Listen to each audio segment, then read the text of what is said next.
Please listen carefully. The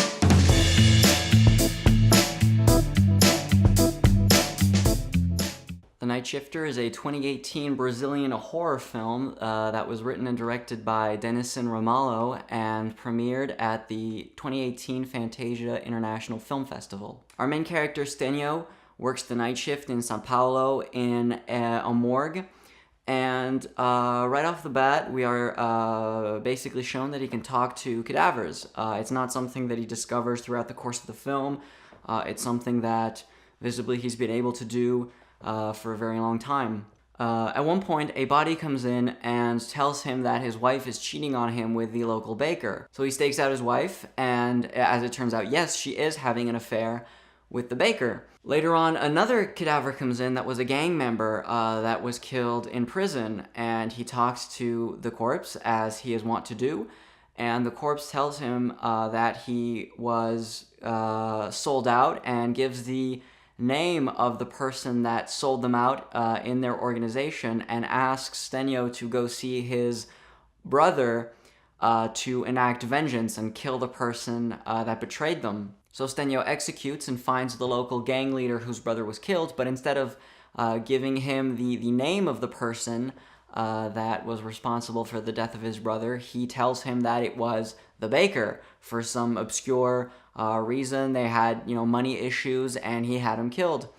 So the local gang member goes by with his gang one night when the baker is out on a date with Stênio's wife, and he kills the baker in the street by slitting his throat, and he also kills Stênio's wife. And from then on, the movie sort of turns into more of a ghost story film, more of a haunted house film, where the ghost of Stênio's wife starts haunting Stênio and menacing him and menacing the lives of their children. I was not a huge fan of The Nightshifter. I thought it started out intriguingly enough as a strange, dark, macabre, very gory comedy, but as it turns into a ghost story, as it turns into a ghost movie, a haunted house movie, it really became less and less compelling, and I very much lost interest with it.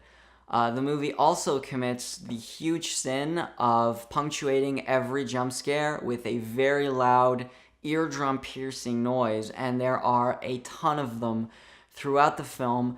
They're unbearable, they're upsetting, not because they're scary, but just because they're atrociously loud, and you know that when there's a tiny little sequence that's trying to build up some suspense, you're just, holding your hands on your ear because you just don't want to be violated by this obnoxious sound. And I thought we were past this at a certain point.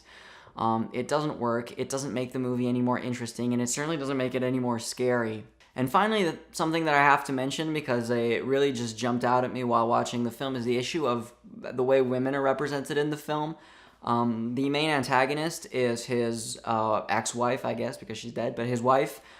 She is cold, she is mean, she's bitchy, she refuses sex, she is cheating on him. I mean, she is really made out to be a huge cunt, and that's fine. There are terrible people out there regardless of what their gender is, and there are plenty of cunts and bitches out there. But the fact that she's killed for her actions is one thing. The fact that the movie thinks that maybe she deserves to die for just being a bitch is maybe a little over the top, and people cheered in the audience when she was shot, which I think is really, really kind of distasteful, because like I say, I don't think being a bad person means you deserve to be shot in the head.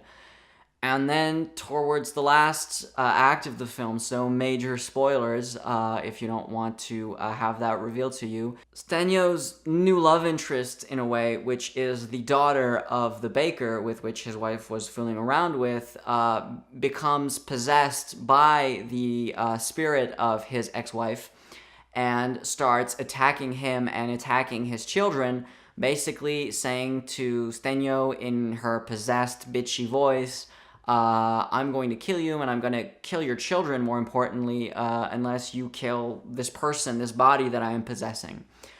And so Stênio reasonably kicks the shit out of her. He breaks her nose, breaks her finger to take the ring that was a possession of his ex-wife that is the reason she can be possessed.